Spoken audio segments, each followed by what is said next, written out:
A moment of life and death captured in real time near the top of the K2. The group of climbers in this video can be seen just 1,300 feet away from the top of the world's second highest mountain. But rather than celebration, some face criticism. They thought it was just another photo from the K2 summit, frozen in time and silence. Climbers looked small against the ice, the sky calm, the mountain still. But when experts zoomed in, something felt wrong. Colors faded. A detail appeared that no one expected to see. What was meant to be a proud summit image slowly turned into a quiet warning. Mohammed Hassan, a father of 3, had slipped from a narrow ledge at around 8,200 meters. But a video shows part of a group climbing over him, pushing on to reach the summit. The photo seemed to change the longer they stared at it. One question refused to leave their minds. What did the K2 disaster photo truly reveal when they looked closer? Join us to find out. K2, the Savage King. K2 carries a heavy feeling long before anyone ever sees it. Even without pictures, even without stories, its name alone feels cold and serious. There is fear in it, but also deep respect. For many people, just hearing the name K2 brings silence. Long before modern climbers arrived with strong gear and advanced tools, this mountain was already known as a place that does not forgive mistakes. It stands tall and distant, calm and watchful, as if it is always studying those who come close. K2 became known as the Savage Mountain after a climber from an American expedition in the 1950s described it as a mountain that seems to want to destroy those who challenge it. That single thought stayed with the mountain forever. Among the 5 highest mountains on Earth, K2 has always been the most dangerous. Before the year 2021, nearly 1 climber passed away for every 4 who reached the top. That single fact explains why people speak of K2 with fear, care, and deep respect. As time passed, more climbers tested themselves against its steep walls. Slowly, the numbers changed. By the 8th month of the year, 2023, about 800 people had reached the summit. Yet even with these successes, 96 climbers had lost their lives trying. These numbers are not shared to shock. They simply tell the truth. K2 never hides what it is. It allows some people to pass, and it quietly keeps others forever. Over the years, K2 earned many names. Some called it the King of Mountains. Others named it the Mountaineer's Mountain or the Mountain of Mountains. These titles were not given lightly. They came from climbers who understood that while Mount Everest is taller, K2 is far more difficult and far more dangerous. Every step on K2 feels like a test of strength, patience, and inner calm. One reason K2 is so deadly is where it stands. It lies farther north than Everest, where harsh weather arrives quickly and without warning. Storms appear suddenly, winds grow violent, temperatures fall fast. The mountain's sides are steep and exposed, offering very few safe places to rest. Even during July and August, the warmest months, K2 often refuses to cooperate. The name K2 does not come from an old legend or a local story. It came from a survey. During the Great Trigonometrical Survey of British India, a man named Thomas Montgomery studied the Karakoram Range from Mount Haramuk, far to the south. He marked the 2 most visible peaks as K1 and K2, using the letter K for Karakoram. Many other peaks later received softer names, but K2 remained unchanged, simple and firm, just like the mountain itself. K2 is the 2nd highest mountain in the world. It rises 8,611 meters above sea level. It sits near the border between Pakistan's Gilgit-Baltistan region and China's Xinjiang region. Although it stands close to the Himalayas, it belongs to the Karakoram Range. Climbers agree that it is more dangerous than Everest and is counted among the deadliest mountains when measured by lives lost per successful climb. In the year 1856, a British team carefully surveyed the mountain. Thomas Montgomery officially gave it the name K2. Nearby peaks were first called K1, K3, K4, and K5, but their names later changed. K2 alone kept its original title, as if it refused to be softened or renamed. In the year 1892, a British explorer named Martin Conway led an expedition to Concordia on the Baltoro Glacier. This journey did not reach the summit, but it opened the door for future attempts. The mountain watched quietly as humans came closer. studied it, admired it, and slowly realized how difficult it truly was. The first serious attempt to climb K2 came in the year 1902. The team chose the northeast ridge as their path. Reaching the base of the mountain alone took 14 days. There were no proper roads, no fast travel, and no modern equipment. The climbers faced sickness, exhaustion, and endless storms. Still, they climbed as high as 6,525 meters. For that time, with such limited tools, this was an incredible achievement. They spent 68 days on the mountain, longer than anyone had stayed at such height before. Sadly, only 8 of those days had clear weather. Illness, weak preparation, tension within the group, and constant storms stopped them from going higher. Even so, the attempt proved that humans could survive on K2, even if the summit remained untouched. In the year 1909, another expedition arrived. It was led by Prince Luigi Amedeo, the Duke of Abruzzi. His team climbed along what would later be called the Abruzzi Spur. They reached about 6,250 meters. Though they could not go farther, this route would later become the most common path to the top. At the time, the Duke believed the mountain was simply too dangerous. After failing to find safer routes on other ridges, he declared that K2 would never be climbed. The team turned toward a nearby mountain, but even there, a storm forced them back. K2 remained quiet, untouched, and undefeated. As years passed, one section of K2 became especially feared. This place is called the bottleneck. It is a narrow, steep passage beneath massive blocks of ice hanging overhead. Ice can fall at any moment. Avalanches can strike without warning. Climbers move through this area as quickly as possible, knowing that staying too long greatly increases the risk of death. Many lives have been lost in this single stretch. The main climbing season on K2 runs from June to August. Still, success is never promised. In the year 2008, bad weather stopped all summit attempts in June and July. By the end of July, 10 different teams were waiting, some for almost 2 months, hoping the storms would finally break. So what really happened in the mount, and why were these pictures so dangerous? Let's dive in. The night, K2 turned silent. At the end of July, a glimmer of hope appeared on the icy slopes of K2. Meteorological forecasts indicated a brief period of clear weather, prompting climbers to make their way towards the summit after a prolonged wait. As July drew to a close, multiple teams ascended to Camp 4, mentally preparing themselves for the challenges ahead at high altitudes. Despite the looming deadline, it appeared that the mountain was finally receptive to their endeavors. One morning in August, climbers representing various countries made a pact to collaborate. Teams from America, France, Norway, Serbia, and South Korea united. Sherpas from Nepal and high-altitude porters from Pakistan also joined, facing the shared danger of the high altitude. An international team backed by a Dutch corporation was also in the mix. Some solo climbers decided to ascend independently, driven by their own bravery and silent apprehension. The Sherpas and porters started installing ropes along the route before midnight. Their job was challenging and risky, yet essential for those higher up. A Spanish climber set off early from Camp 3, opting not to prolong his stay at Camp 4. An experienced porter began to exhibit symptoms of altitude sickness and had to descend.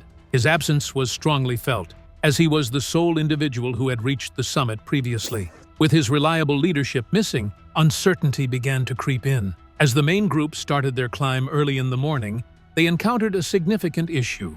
Unnecessary ropes had been set up, and too much rope had been used too quickly. Near the perilous section of the route, there was a shortage of rope. This error resulted in climbers having to halt their progress, retrieve ropes from lower down, and transport them back up. Time started to elapse, and the level of danger gradually escalated with each minute that went by. Some mountaineers felt the increasing danger and made the decision to retreat. They were worried about reaching the summit at a late hour and encountering falling ice in the tight passage up ahead. A few continued on for a bit before coming to terms with the reality. The presence of cold-related injuries and fatigue complicated the decision-making process, but exercising caution proved to be crucial in preserving lives during those critical moments. The mountain remained silent and impassive as decisions were deliberated upon.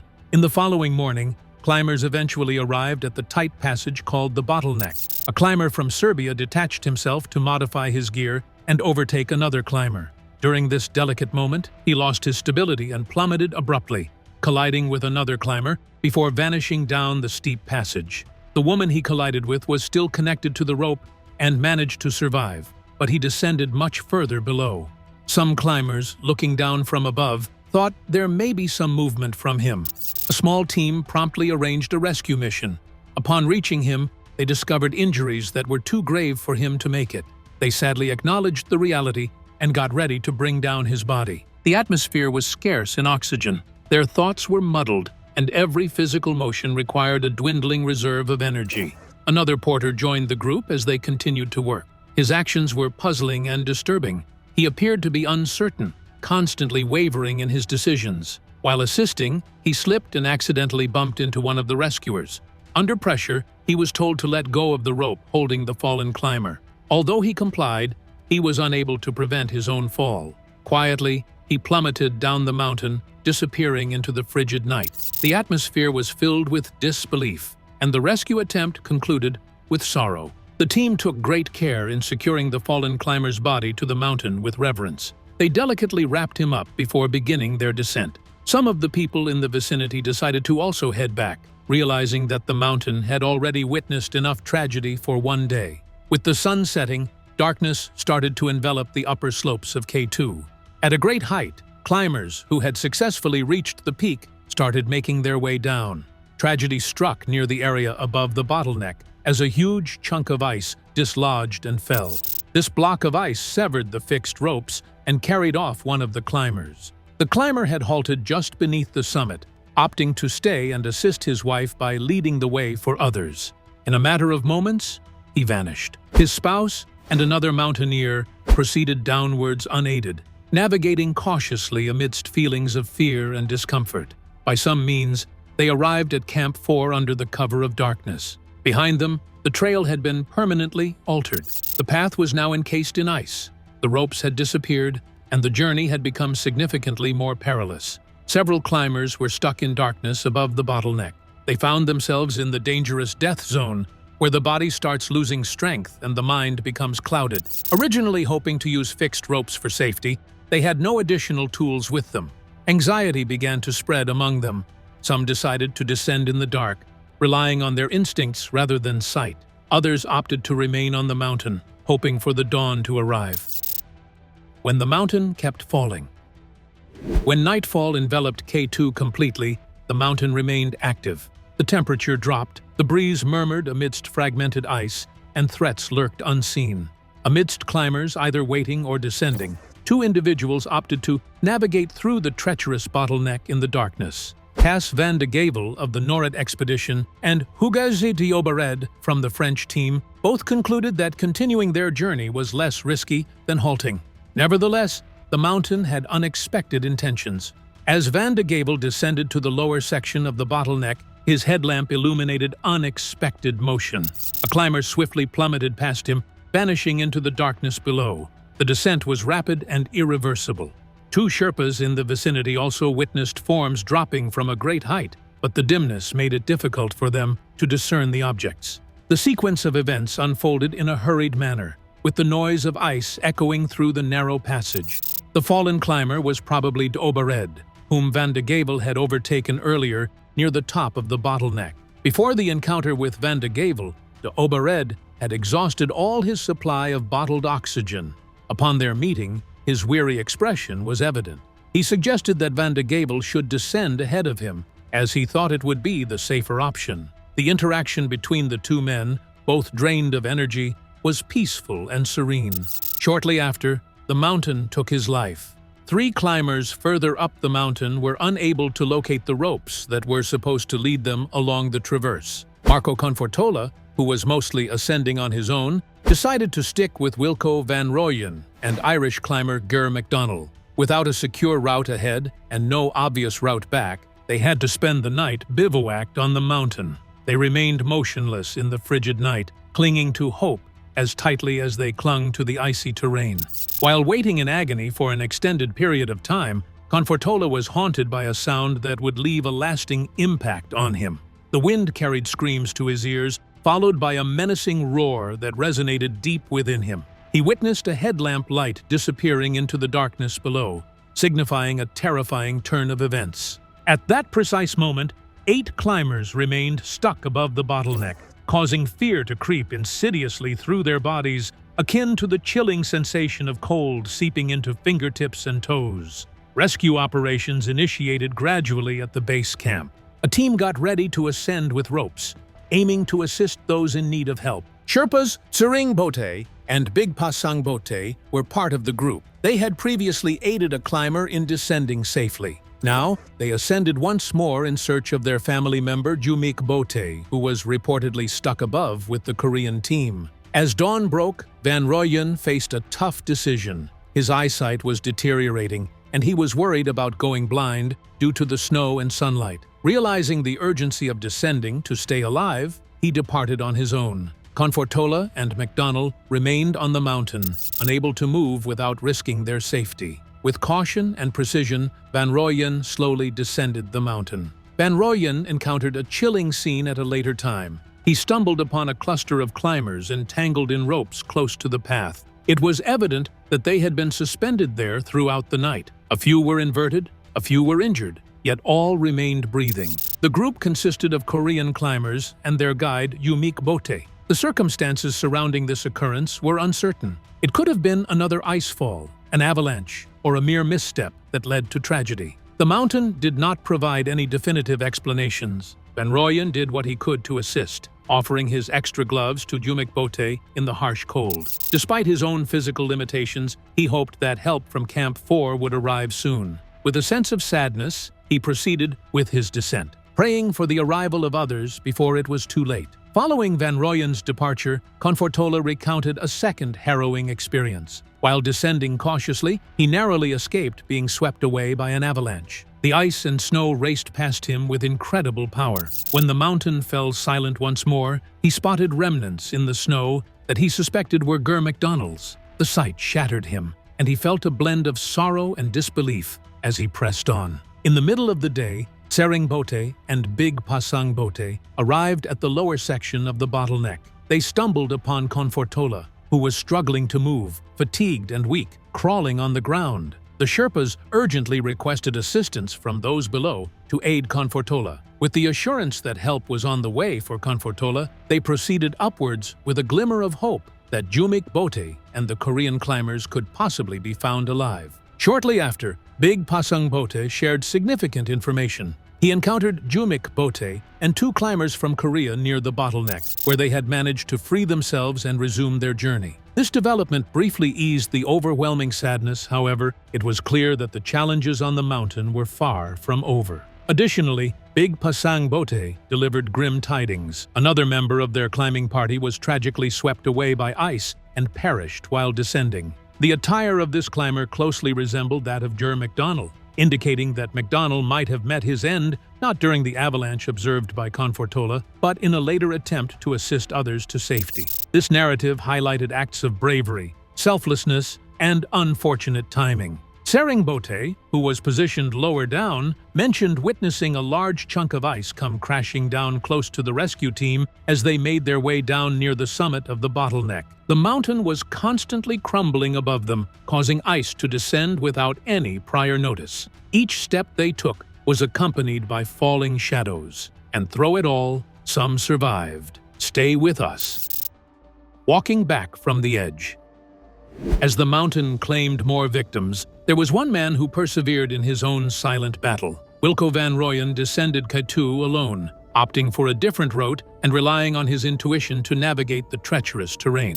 Each step was a struggle, with his health deteriorating and his surroundings becoming increasingly obscure. But his determination to survive never wavered. Below, there was concern among the group. Cas van de Gevel and Gealja got word that Van Rooyen was stranded somewhere up on the mountain. They immediately started their descent from Camp 4 to Camp 3 in the hopes of finding him or getting an update on his location. Although the mountain seemed peaceful, they were still exposed to potential risks. Van Rooyen was able to communicate with others using a satellite phone multiple times. These short conversations were crucial for indicating his location and confirming his survival. Despite these calls, he had no choice but to endure another night alone on the mountain. The second night, spent above the death zone, was extremely harsh, with the freezing cold affecting his body, especially his feet. By the next morning, he had developed severe frostbite, a lasting injury. Few individuals have managed to endure 2 entire days above the altitude of 8,000 meters,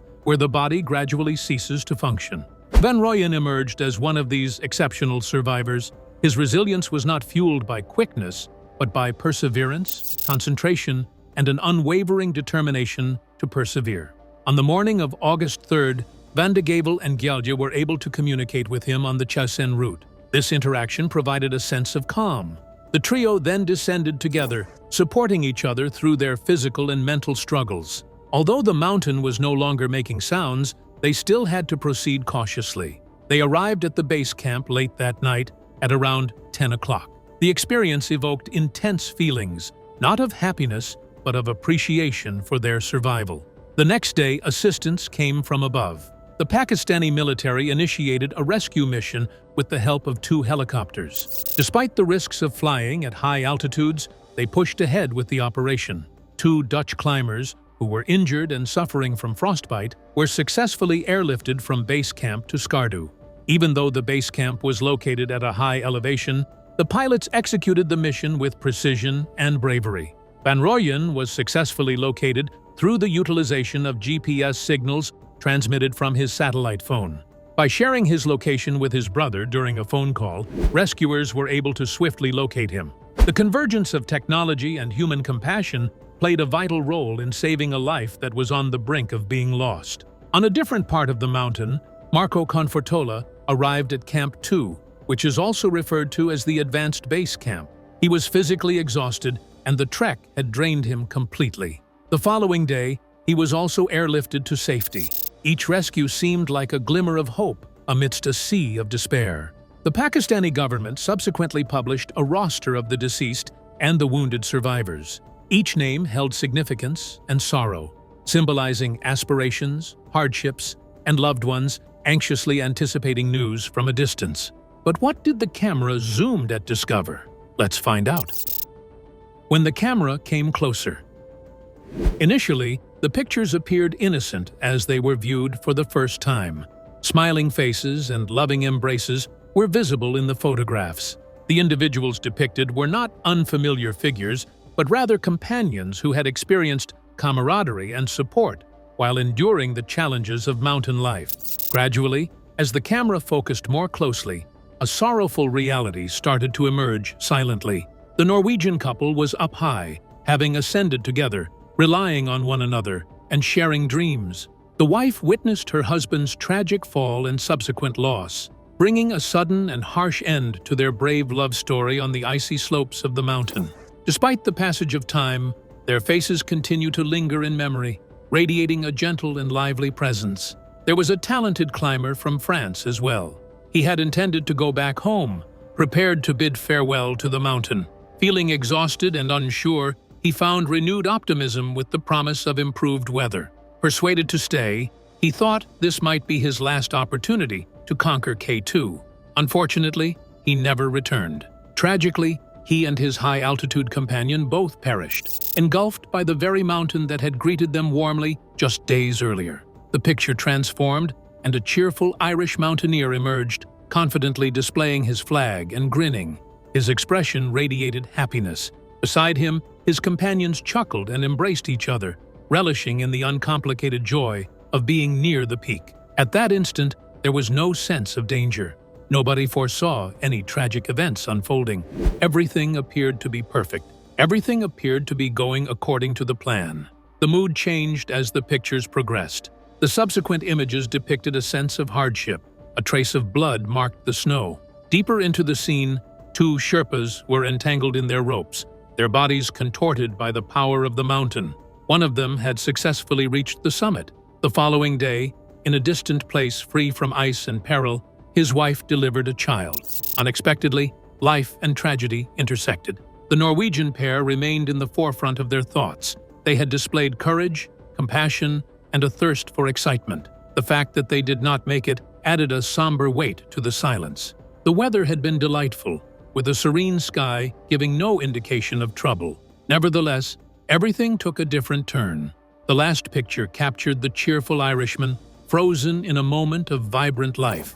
In a matter of hours, he would no longer be there. The screen remained motionless, conveying there was no need for further discussion. The mountain had spoken all that needed to be heard. But in the past, there were some breakthroughs on K2. Stick around. Moments of triumph on K2.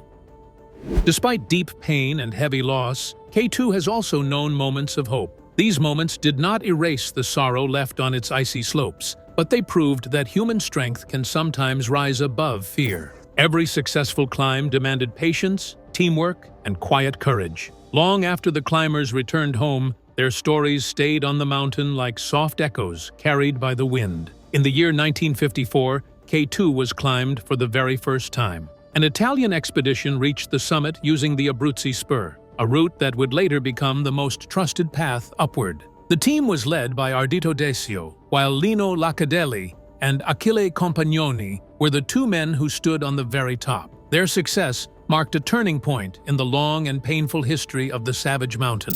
This expedition was not only Italian. Colonel Muhammad Atta Ullah from Pakistan and also joined the team, bringing experience from an earlier American attempt. Two others played a silent but powerful role. Walter Bonatti and a Hunza porter named Amir Mehdi carried heavy oxygen tanks to a height above 8,000 meters. Without their effort, the final climb could not have happened. Yet this great victory carried sadness within it. The team placed their final camp higher than planned. Because of darkness and danger, Bonatti and Mehdi were forced to spend the night in the open, high above 8,000 meters, with no shelter. They followed orders, left the oxygen behind, and climbed down. Both survived, but Mehdi suffered terrible frostbite and spent many months in the hospital. He later lost parts of his toes. For many years, the truth was hidden to protect the image of heroes. When the full story finally came out, it became clear that Bonatti had been blamed unfairly. More than 20 years later, the mountain allowed another success. In 1977,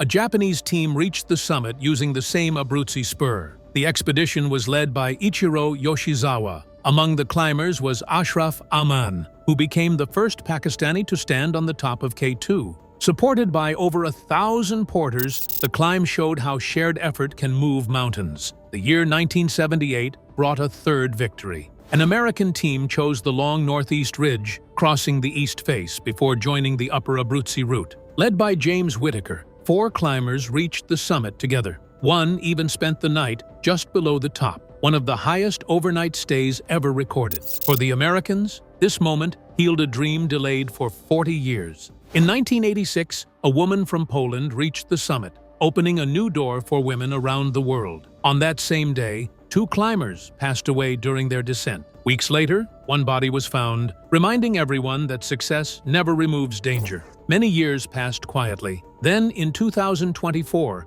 a Japanese woman climbed K2 for the 3rd time. That same year, an Italian climber reached the summit alone and without extra oxygen. These moments showed progress, but also deep respect. K2 still decides who may pass. If you enjoyed this video, like and subscribe, and also click the next video shown on your screen.